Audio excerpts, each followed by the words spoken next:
이스라엘 백성들이 애굽의 압제에서 해방되었을 때에 하나님께서는 모세를 통해서 이렇게 말씀하셨습니다. 너희들이 애굽에서 종되었던 걸 기억을 해라. 잊어버리지 말아라. 그리고 여호와께서는 주 너희 하나님 여호와께서 너희들을 속량하셨음을, 그분께서 너희들에게 은혜를 베푸셔서 너희들을 이렇게 해방시켜 주었다는 사실을 기억해라. 기억해야 될 줄로 믿습니다. 사람은요, 원수는 돌에 새기고 은혜는 물에 새긴다고 은혜 입은 걸 자꾸 잊어버리는데 잊지 말아야 됩니다. 은혜 입은 것을 항상 기억을 해야 될 줄로 믿습니다.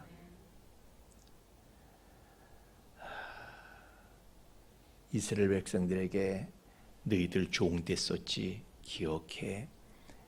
고생했던 거 기억하고 너희들 내가 속량해 줬지 기억해. 은혜 입은 것을 기억해라. 우리도 일제로부터 36년 동안 종이 된 삶을 살았습니다. 그러다가 해방이 되었는데 하나님께서 우리에게 동일한 말씀을 우리에게 일러주시기를, 너희들 일제에서 종노릇했었지, 그 압박과 핍박과 소름 받았었지, 그거 기억해. 잊어버리면 안 돼. 그리고 내가 너희를 풀어줬지, 너희들에게 해방을 시켜줬지, 이것을 내가 너희를 속량하였음을 기억해라. 기억을 해야 될 줄로 믿습니다. 왜냐하면 이것은 하나님의 은혜이기 때문입니다. 이스라엘 백성들이요, 애굽에서 노예살이 할 때 그들이 해방된다는 건, 자력으로 해방된다는 건 꿈도 꿀 수 없는 일이었고요. 우리도요, 그저 내외적으로 무슨 뭐 독립군 활동을 하고 상해 임시정부 그랬지만은 이건 계란으로 바위를 치기지 우리가 어떻게 일제의 압제에서 어떻게 우리가 풀려날 수가 있어요? 우리가 여러분 말도 안 되는 일이에요. 일본은 세계적인 나라였고요, 우리는 진짜 세계에서 제일 못 사는 나라, 아주 지질이 진짜 찌질한 나라였어요. 무슨 수로 우리가 독립을 해요? 그런데 어느 날 갑자기 해방이 왔습니다. 그래서 함석헌 선생이 아마 그렇게 말을 한 것 같아요. 우리나라 해방은 도둑처럼 찾아온 벼락 같은 축복이었다. 기가 막힌 표현입니다. 도둑처럼 찾아왔어. 아무도 생각하지 못했던 때 도둑처럼 찾았어, 이 해방이. 그리고 이것은 벼락 같은 축복이었다. 아무도 생각하지 못했던 축복이 우리에게 주어진 것입니다. 그래서 이게 우리 힘으로 된 게 아니고요, 우리는 생각도 못했었다니까. 우리 힘으로 된 게 아니고요, 이것은 하나님 은혜로 된 것임을 알고 기억해야 할 줄로 믿습니다. 은혜를 기억해야 할 줄로 믿습니다. 그런데 참 또 우려스러운 것은요, 지금도 일본의 아베 정권은 무슨 경제 보복 조치를 행한다 뭐한다 해가지고요, 여전히 우리를 자기네들한테 예속시키려고 하고 있어요. 정치적으로나 경제적으로나 예속시키려고. 그게 침입이지 뭐 그게 침략이지 별거 있나. 그래서 우리는 이런 일본의 침략을 아주 멋지게 극복을 해내야 되는데, 우리가 역사적으로 그걸 정말 멋지게 멋지게 일본을 물리쳤던 그런 분이 계셨으니 그분이 바로 이순신 장군 아닙니까?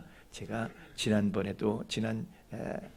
지난 주일에 제가 다윗과 이순신 장군의 얘기를 했는데요, 이 두 양반의 특징은 하여튼 한 번도 전쟁과 전투에서 패배한 적이 없다는 거야. 이순신 장군도요, 23번의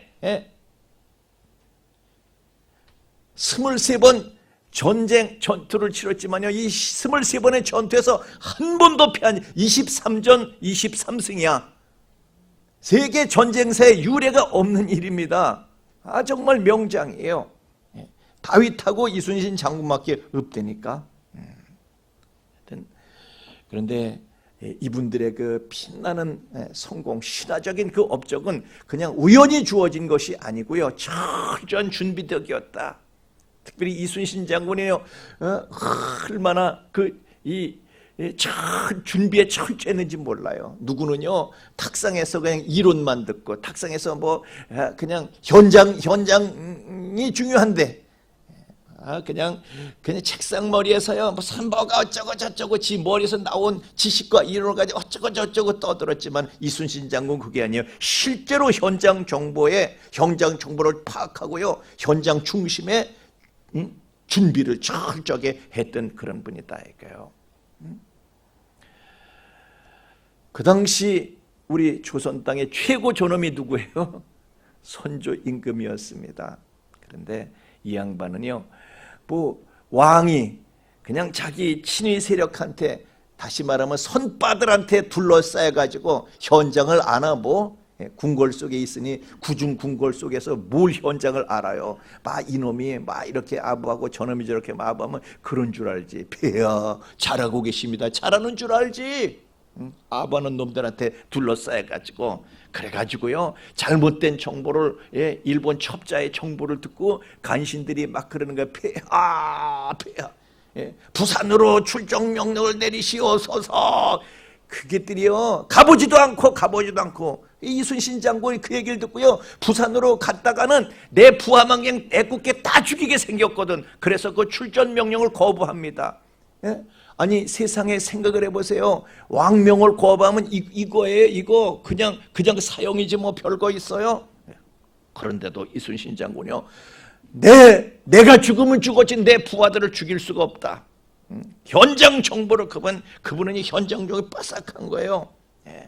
그래서 이제 선조의 진노를 사가지고 왕명을 거부하고 선조의 진노를 사서 사형 판결을 받았다가 신하들이 또 그를 아끼는 충신들이 또 있었단 말이에요. 그래서 겨우 백의 종군형으로 마무리해가지고요 벼슬 다 떨어지고 그룩하고 이제 아주 처량한 신세가 돼서 있었지요. 하여튼 이순신 장군은요 현장에 정보에 능해가지고 현장을 철저히 파악하고 준비했던 사람이에요. 그때 당시에 일본군은요 신무기로 조총 같은 거 총을 가졌다니까 그 사람들은 총 갖고 그냥 부산에서 한양까지 오는데 하여튼 14일 만에 왔어요. 보름도 안 걸려서 그냥 왔다고. 세상에 말도 안 되는 일이 일어난 거예요. 그 신무기의 사람들이요 놀래가지고 그냥 전부 다 활이고 총이고 칼이고 다 버리고 다 따라하니까 아니 맨발로 뛰어와도 보름 만에 뛰어오기가 힘든데 아무도 거칠 게 없어. 그냥 보름 만에 그냥 보름도 안 걸려가 한양까지 와서 궁궐에 쳐들어간 거야 일본 사람들이. 그러나 이순신 장군은요 그걸 봤어. 육전에서 그런 것이 이루어지는 걸 보고 해전에 미리 준비하기를 조총보다 사정거리가 훨씬 긴 대포로다가 전함에다 저 판옥선에다가 대포를 장착을 해가지고요.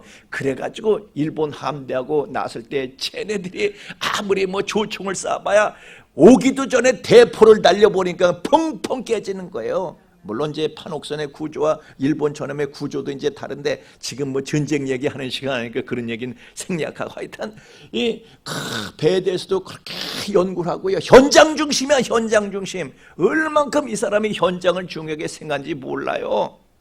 그래가지고 하여튼 그 당시 정골 장군이라고요. 이 양반은 이순신 장군보다도 31살이나 더 나이가 많아. 완전히 뒷방 늙은이잖아요. 그죠? 그런데 이순신 장군은 원래 육군 출신이란 말이에요. 그래서 이제 이 해전을 치르러 갔는데 해군으로 수군 통제사로 갔는데 나는 이 해전의 경험이 별로 없어. 해군 경력이 별로 없어. 그래서 정골 장군은요 바다에서 잔뼈가 굵어가지고 수많은 해전을 치렀던 아주 백전노장이에요. 그래서 그냥 와달라고. 요즘 사람들은요 좀 이렇게 나이 들은 연장자를 당신이 세상에 변한 걸 알아. 그러고 개무시를 하는데 그러면 안 되는 거예요. 그게 노인 어르신을 그냥 모시니까 이 정골 장군이요 그냥 사정없이 감동을 먹고 자기 아들보다도 더 어린 이순신 장군의 막녀로서 그냥 분골세신 충성을 한 거예요. 그 덕분에 임진왜란에서 연전연승할 수가 있었던 거예요. 겉으로는 이순신 장군이지만 그 내용을 파고 보면 정골 장군의 그 경험과 그 지혜에서 모든 전술이 다 나왔던 거예요. 하여튼 이렇게 탁상 이론보다 현장의 그 경험과 실제적인 정보와 지혜를 이분은 굉장히 중요하게 생각을 했던 거예요. 나는 그래서 요즘 정치를 보면서요 좀 심란해. 부동산 정책을, 부동산 가격을 떨어뜨리기 위해서 23번 정책을 발표했는데 정책을 발표할 때마다 3번 올라갔어 가격이. 그죠? 왜 그래요? 현장에 어두워서 그래. 탁상에서 이론 가지고 머리만 가지고 하려니까, 이론 가지고 지식 가지고 하려니까 안 되는 거예요 이게. 그래서 이게 참 전문가가 필요한데 그런 생각을 하는 거예요. 지금 정부에서는 이런 말이 있어요. 전문가는 없고 전공자만 있다, 이런 말들을 해요. 전문가는 안 보이는데 전공자만 수두룩하다 이거예요. 전문가하고 전공자하고 차이가 뭐예요? 전문가는 책임을 지는 사람이야. 전공자는 실험하는 사람이야. 전공하는 거니까 공부하고 이론, 이거 이제 실험을 해봐야 되잖아요. 그러니까 지금 정부의 모든 정책들이 실험적이야. 실험해봤다가 안 되니까 또 후퇴하고, 안 되니까 후퇴하고, 안 되니까 발 빼고, 자꾸 수정하고 이렇게 하는데,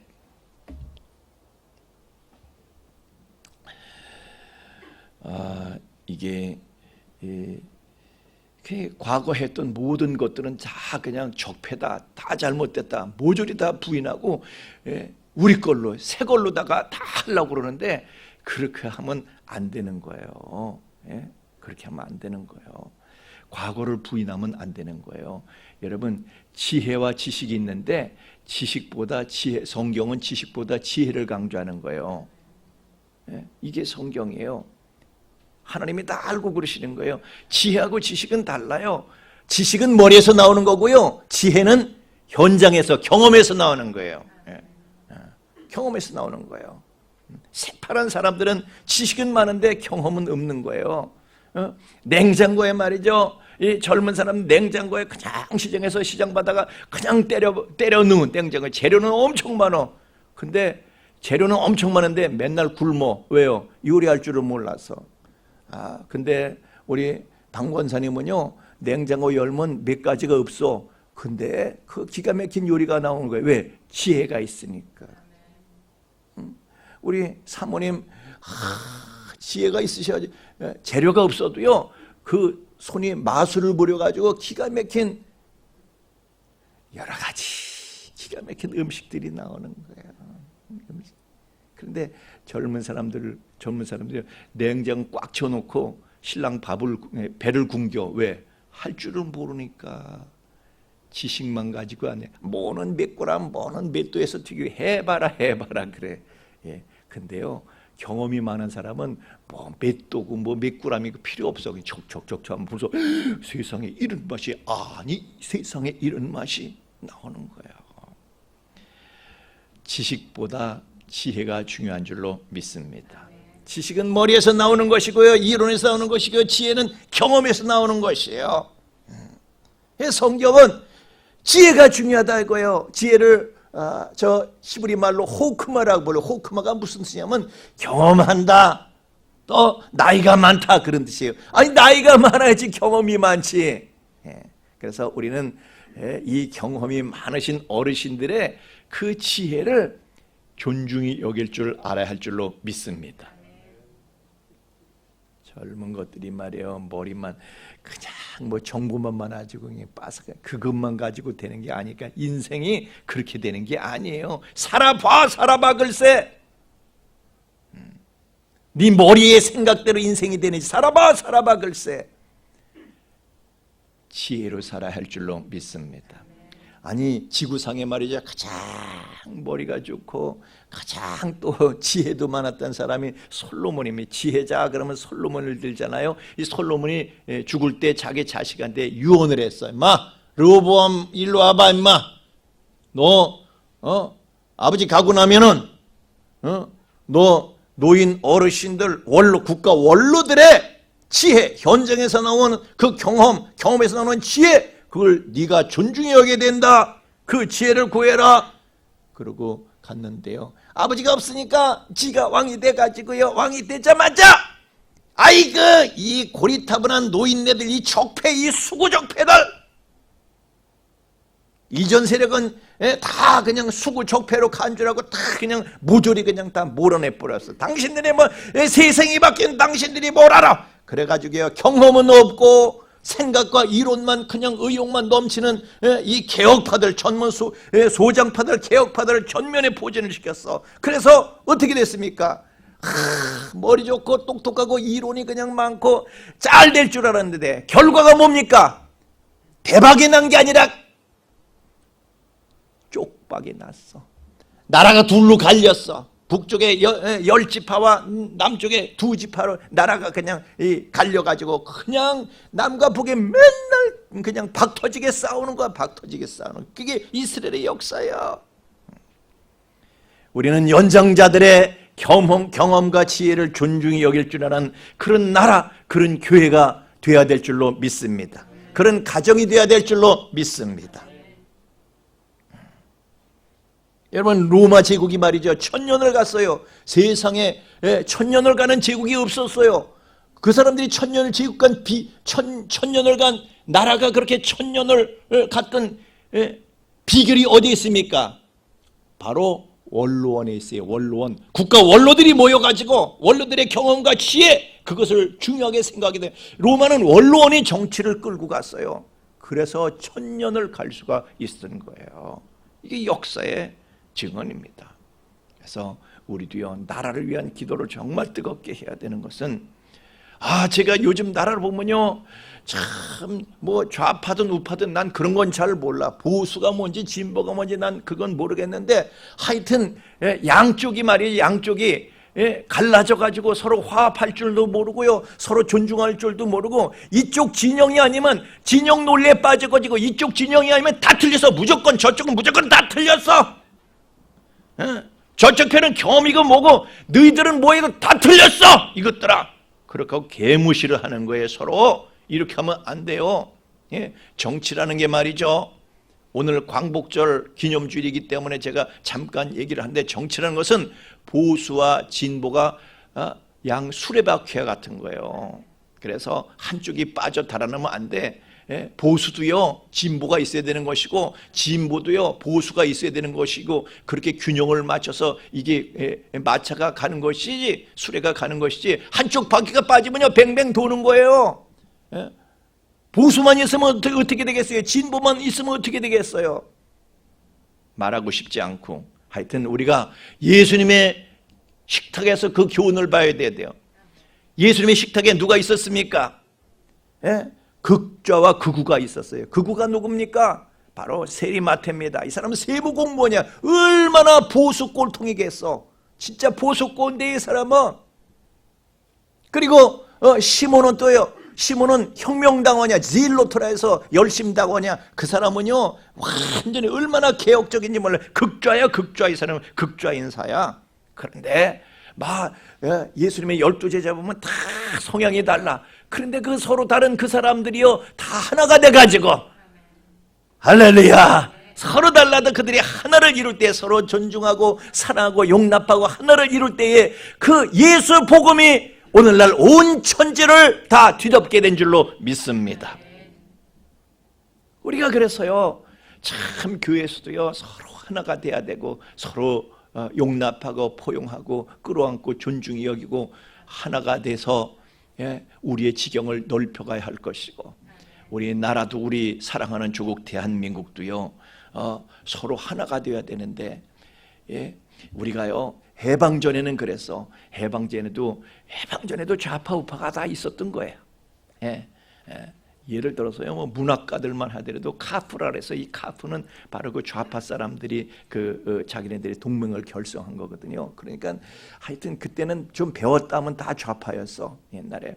그랬는데 하여튼 좌파든 우파든 뭐 김구 선생이나 뭐 이승만 선생 뭐 이런 사람들은 또 우파였지만은, 하여튼 그런데 좌파든 우파든 서로 우리 대한민국이라는 공동의 독립이라는 공동의 목표에 서로 힘을 합쳤단 말이에요. 서로 애끼고. 그런데 해방된 다음은요 좌우가 갈라져 가지고 박터지게 또 싸우는 거야. 하나님께서 이것들이 내가 너희를 속량한 은혜를 기억을 해야지, 기억을 못하고 그냥 박 터지게 서로 싸우는 거야. 5년도 안 돼가지고 전쟁이 터져서요, 동족 상잔의 비극이 일어나잖아요. 하나님의 진노를 써가지고. 예. 그래서 그렇게 되니까 한국교회가 크게 깨닫고 하나님 앞에 가슴을 치며 회개하기를, 역대하 7장 14절의 말씀, 내 이름으로 일컫는 내 백성이 그들의 악한 길에서 떠나 스스로 낮추고, 여러분 우리는 스스로 낮춰야 될 줄로 믿습니다. 나만 잘났다고 그러지 말고 내 주장만 내세우지 말고 우리를 낮춰야 됩니다. 그래서 상대방을 인정하고 스스로를 낮추고 하나님 앞에 기도하여 내 얼굴을 찾으면 내가 그들의 죄를 하늘에서 듣고 그들의 죄를 사하고 그들의 땅을 고칠지라. 할렐루야. 그래서 우리가 6.25 동란 중에도요, 이 장마철에 비를 맞아가면서 목사님들이 모여가지고, 교인들이 모여가지고 비 맞으면서 하나님의 말씀을 붙잡고 하나님 앞에 통회 자복하며 기도할 때에 하나님께서 정말 이 회개하는 나라를 살려주시는 기적이 일어난 줄로 믿습니다. 기적이라는 게 여러분이 아멘을 안 하시는 분이 계시는데 이게 잘 몰라서 그래요. 낙동강까지가 부산만 남았는데 낙동강까지 밀려가가지고 그랬는데, 여러분 우리나라에 경모야 너만 총 들어서 이 나라가 산 게 아니고, 거기 갔을 때 우리나라는 끝장난 줄 알았는데, 이 세상에 유엔에서요 파병 결정이 나서 세계 각국의 16개국에서 젊은이들이 우리 대한민국의 자유를 위해서 목숨을 버리러 와서 그들이 이 전쟁에서 죽었단 말이에요.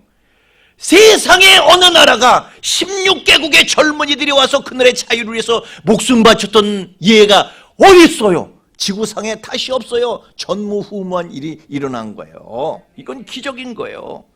우리나라 6.25 전쟁 때 그런 일들이 최초로 일어나고 최후로 일어났고 최초로 일어났고 그런 거예요.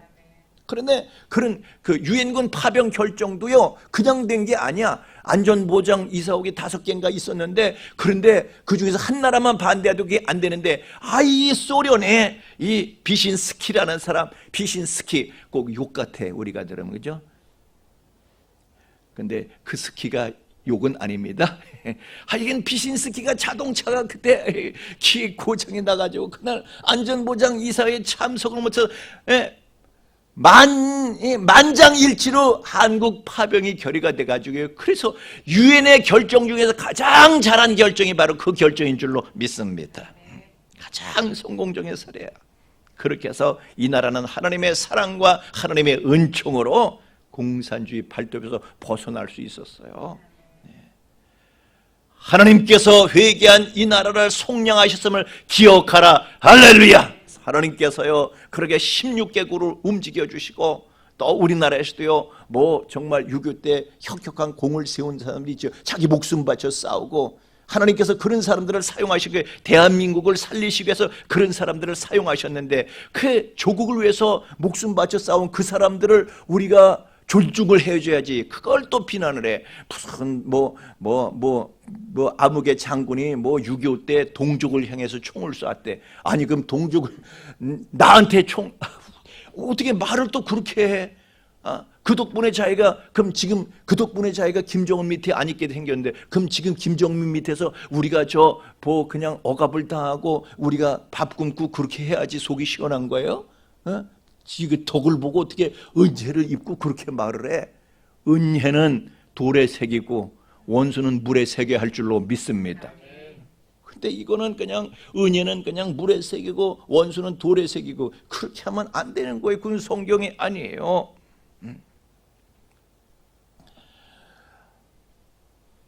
여러분 우리가요 서로 사랑하고 관용해야 될 줄로 믿습니다.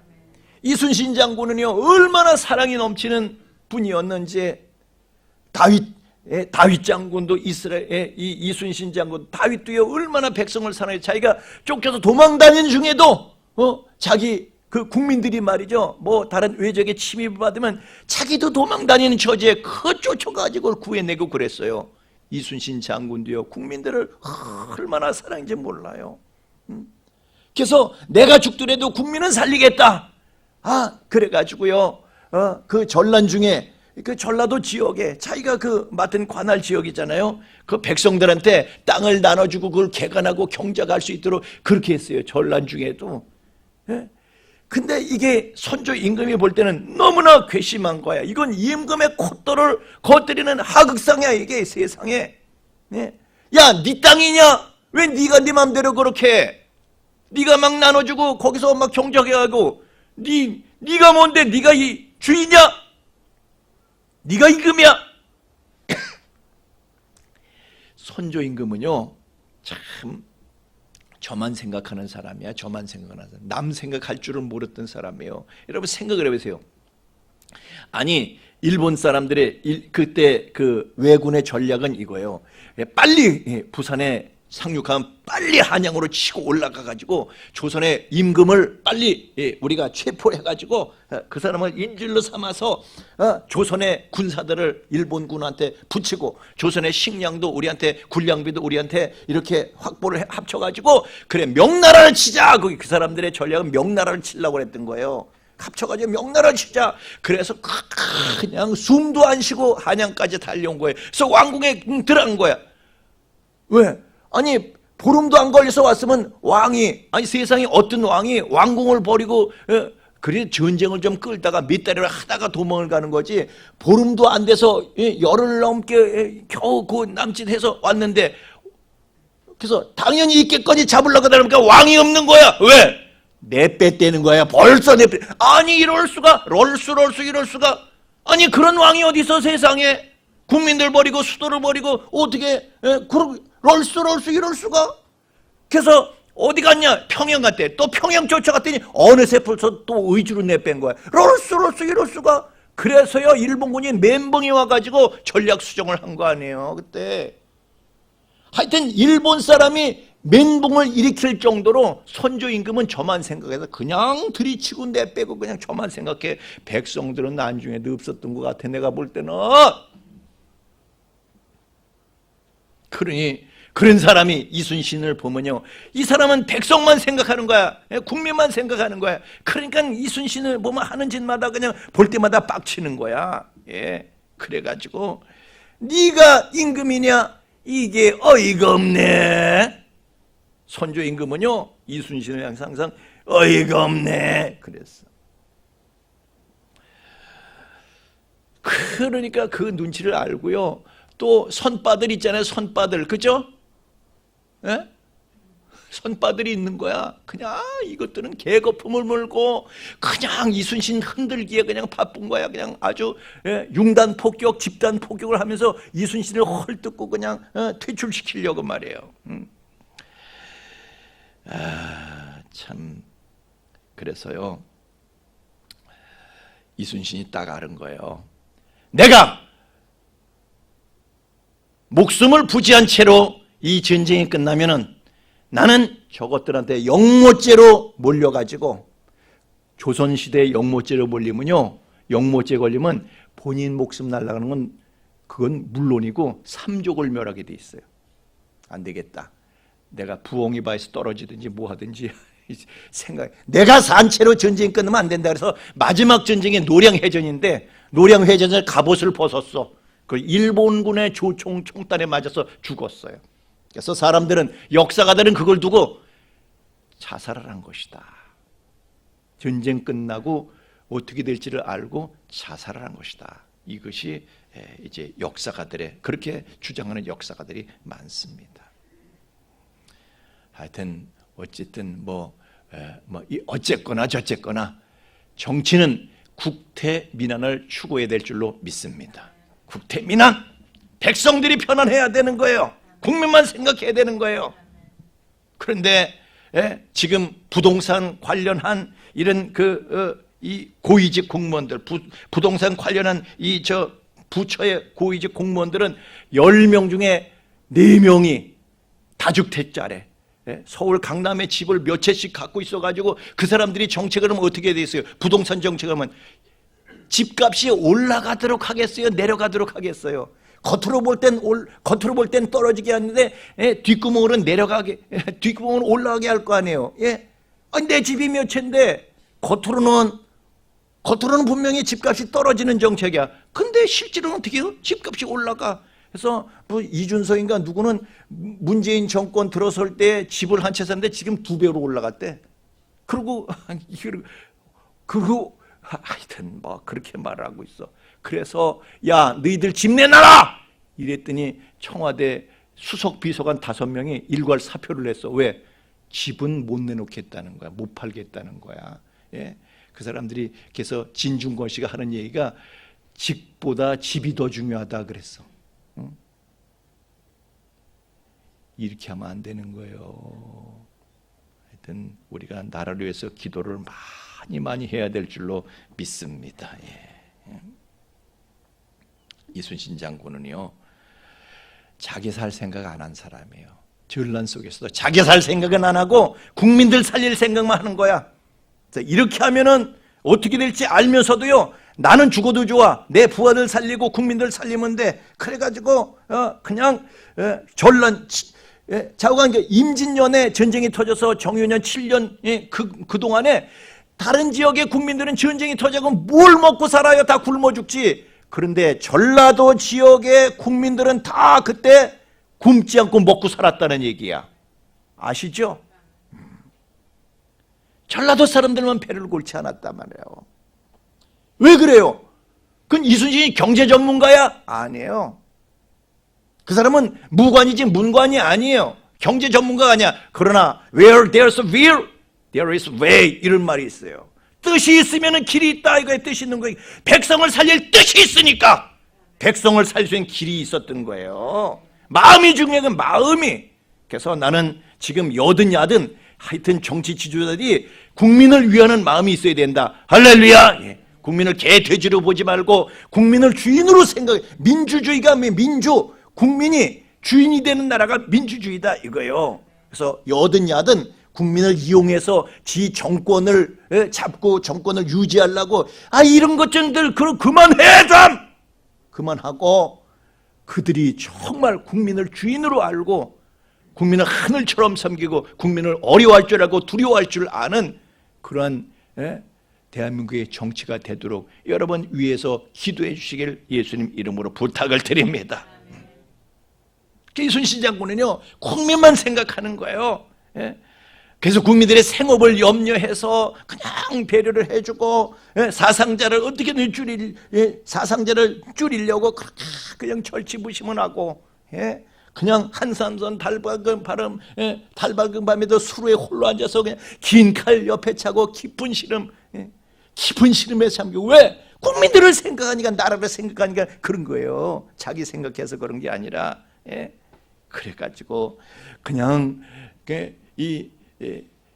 자기 부하들이 말이죠 부상을 입으면 하나하나 다 찾아다니고 그 높은 양반이 삼도수군 통제사가 누가 전사자가 있으며 자기가 애도의 글을 직접 썼어. 하여튼 그렇게 해서 위로를 하고 정말 모든 국민이 자기 식구였어. 자기 형제고 자기 아들이고 다 그랬어요. 그렇게 해야 돼. 그렇게 아끼고 그렇게 섬기고 종되었던 것을 기억하라.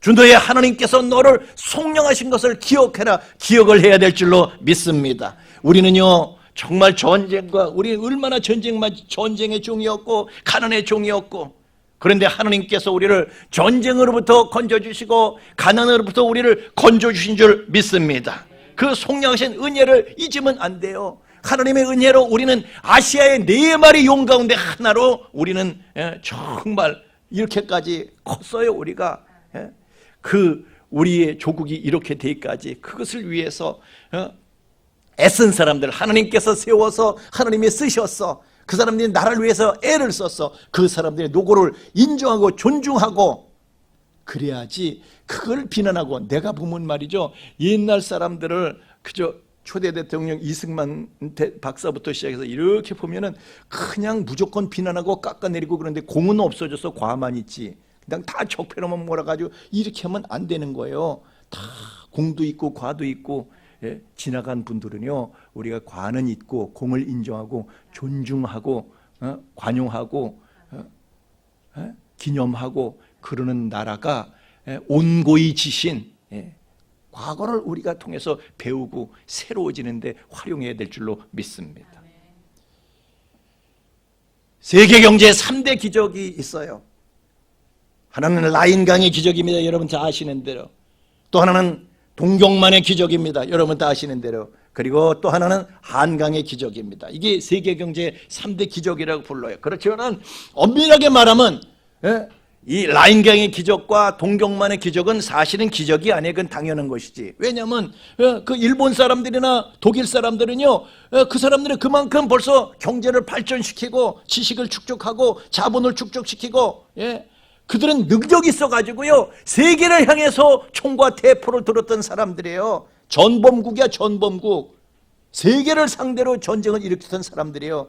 그 사람들은 그런 자본과 기술과 그런 능력이 다 축적이 되어 있는 사람들이에요. 그런 사람들이 전쟁에서 잠깐 머리를 숙였다가 다시 고개 쳐든 것에 불과한 거예요. 그건 기적도 아니야. 근데 우리나라는 어떻습니까? 우리나라는요 진짜 6.25 때까지만 하더라도 우리는 경제 수탈 당해가지고요 자원이 아무것도 없어. 돈도 없어, 기술도 없어, 능력도 없어, 아무것도 없어. 세계에서 두 번째로 못 사는 나라였다니까.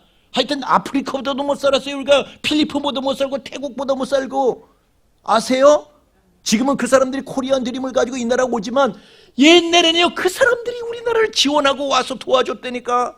뭔 소리예요? 뭔 소리? 이디오피아까지 우리를 와서 도와줬다니까. 6.25 때 뭔 소리예요? 우리나라는요 도움받아야 되는 나라였어요. 세계에서 가장 가난해. 아무것도 없는 나라가 맨 땅에 헤딩한 거예요. 그래서 70년 동안에 70년 만에 이런 나라를 만들어낸 거예요. 우리가. 이건 하나님의 기적인 줄로 믿습니다. 그전에는요 우리나라가 5,000년 역사 중에 하여튼 옛날에 70년 전만 해도 5,000년 역사를 자랑하지만은 사실 4,930년 동안은요 아침에 눈만 뜨면 굶어 죽은 시체를 맨날 보던 나라였어. 무슨 시체요? 병 걸려 죽은 시체가 자연사가 아니라 밥을 못 먹어서 영양실조로 굶어 죽는 사람이 매일 아침마다 나왔던 나라예요. 우리나라 비참했던 나라예요. 우리가 5천 역사를 말하지만은 비로소 밥을 굶지 않게 된 것은 40년 전부터 밥을 굶지 않게 된 거예요. 불과 몇십 년밖에 안 됐어요. 밥 먹고 산 지가. 그래 그렇게 굶던 나라가 지금은 어떻게 해요? 그냥 먹을 음식을 다 못 먹어가지고 음식물 쓰레기가 너무 나와서 이거 처리하는 게 골치 아픈 배 부른 나라가 된 거예요. 이게 내가 아주 표현을 점잖게 했는데 사실은요 그렇게 음식물 쓰레기를 남기고, 여러분 음식 먹고 쓰레기 절대 남기시지 마시고 밥 한 톨까지, 땅에 떨어진 밥 한 톨까지 불어서 닦아서 다 드시길 바랍니다. 아멘. 음식 남기는 건 진짜 죄예요, 죄. 한쪽에서는 굶어 죽는데 어떻게 남길 수가 있어요? 지금 오늘 한 숟갈 더 먹고 음식이 남으면 한 숟갈 더 먹고 저녁에 굶으세요. 하여튼 그냥 음식물 남기는 사람은 배때기가 물러서 그래. 그거를 그러지 말고 우리는요 하여튼 조금 퍼서 다 드세요. 조금 퍼서 다 드셔. 남기면 안 돼. 어떤 경우에도. 그러니까 저 뒤에 어떤 분은 목사님 그 나 체중 관리 어떻게 해요? 내가 그랬죠. 저녁을 굶으라고. 하여튼 우리나라가 이렇게 여러분 하나님께서 말이죠 말년에, 내가 얘기하고 싶지는 않지만 기독교가 들어온 100년 전부터 발전하기 시작했다. 생색내긴 싫지만 하여튼 우리나라가 이렇게 밥술이나 뜨고 산 지가요 말년에 와서 급속하게 발전한 거예요. 정치적으로 얼마나 발전했는지 몰라요. 여러분 제가 젊었을 때 말이죠 직장생활 할 때 사회 초년생만 하더라도 정말 우리나라 정치는요 세계 가장 후진 정치였어.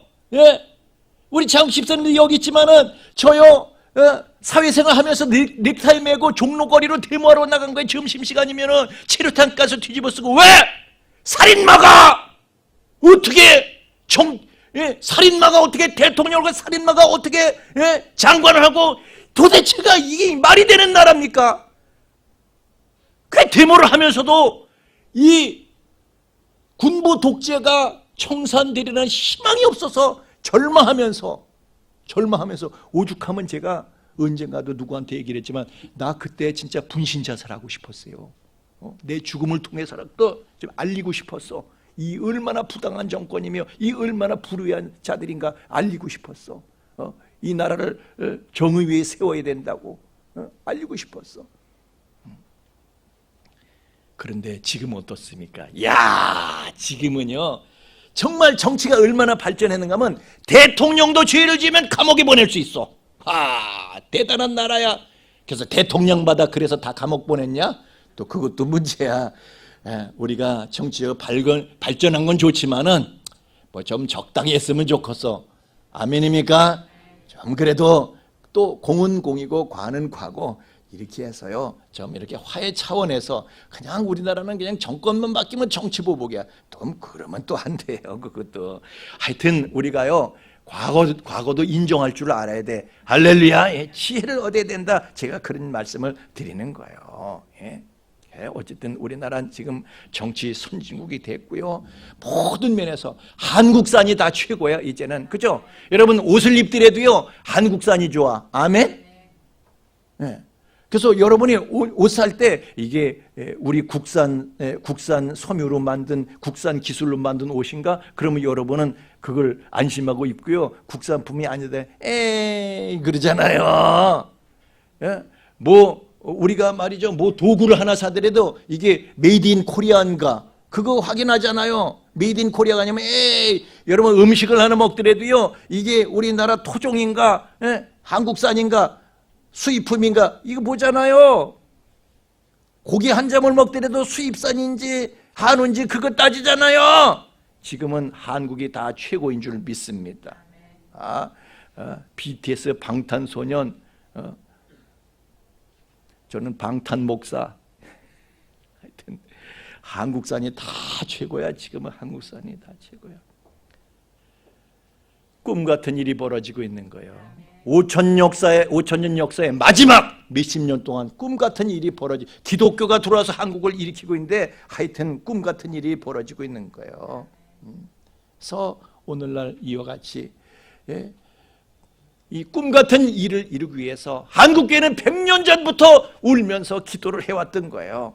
여호와여 이 나라를 속량하여 주소서. 하나님이 응답하셨고 이 나라를 속량하셨음을 기억하시길 주의 이름으로 축원합니다.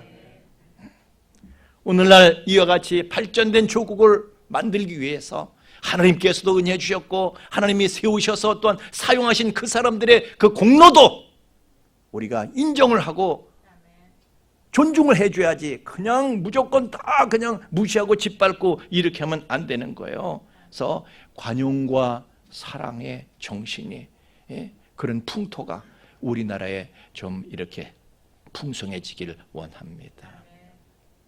여러분 이북은 어떻습니까?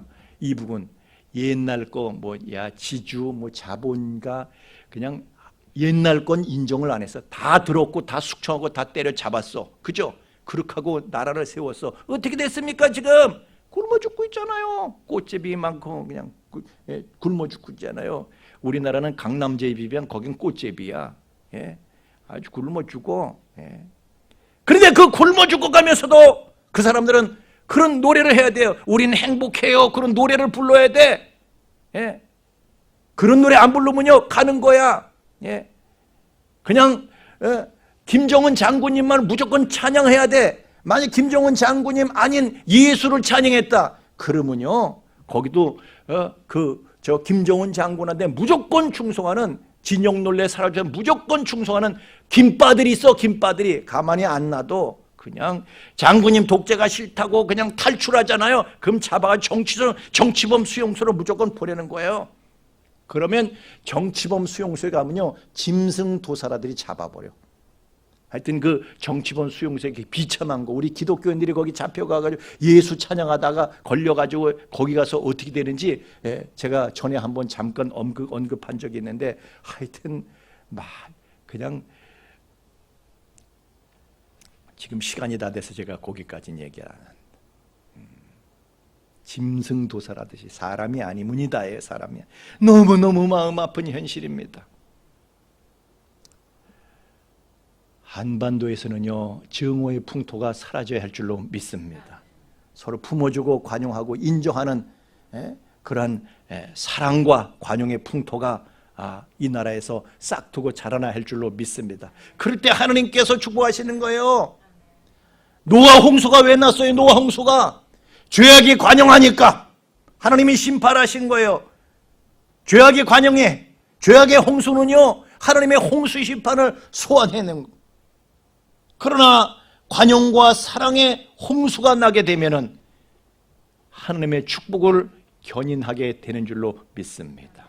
그래서 우리가 그리스도 안에서 서로 품고 서로 용납하고 서로 사랑하고 이런 풍토가 강물처럼 넘쳐나는 나라가 되어야 할 줄로 믿습니다. 그래서 서로 너무 말이죠 그냥 마음 닫고 그냥 분불알고 상대편한테 무조건 그냥 개무시하고 때려잡을 생각하지 말고 서로 정치적으로도요 서로 품고 교회에서도 그래요. 교회에서도 소프라노가 알토 때려잡으면 안 되고 알토가 소프라노 때려잡으면 안 되고 서로 품고 하나를 같이 화음을 이루어서 하나가 되면은 아름다운 모두에게 감동을 주는 성가가 나오게 될 줄로 믿습니다. 교회에서도 나하고 다른 사람이 있잖아요. 저 사람은 성질이 지랄맞아 그러지 말고요. 그 사람 지랄맞은 성질 때문에 또 일이 되는 게 있거든. 아멘. 그래서 우리는 서로 품어주고 서로 관용하고 그래서 하나가 되는 교회를 이루고 하나가 되는 나라를 이루어서 하나님의 축복을 견인해내는 그래야 이 마지막 시대에 하나님께서 마음껏 부어주시고 마음껏 사용하시는 그러한 제사장 나라로서 책임과 본분을 다하는 은혜가 있기를 예수님 이름으로 축원합니다. 함께 찬양하겠습니다.